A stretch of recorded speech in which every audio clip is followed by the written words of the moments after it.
അപ്പോൾ സ്വഭാവം എന്ന് പറയുന്നത് ഹൃദയത്തിന്റെ അല്പവികാരമാണല്ലോ.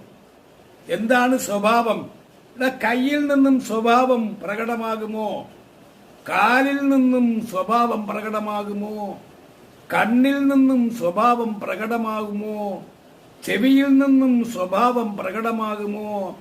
വിരൽ പുച്ഛങ്ങളിൽ നിന്നും സ്വഭാവം പ്രകടമാകുമോ? ഇല്ല. അത് ഹൃദയത്തിന്റെ ഉൽപ്പന്നമാണ്. അതിൽ നിന്നും വരുന്നൊരു വികാരമാണ്.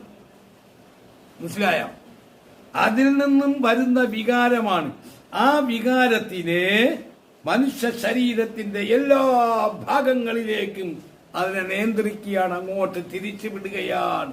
അപ്പോ സ്വഭാവം ഹൃദയത്തിന്റെ അല്പവികാരമാണ്. അത് മനുഷ്യ ശരീരത്തിന്റെ സർവരംഗങ്ങളിലും പ്രകടമാകുന്നു എന്ന് സാരം. കാര്യം ഹൃദയത്തിന്റെ നിർദ്ദേശപ്രകാരം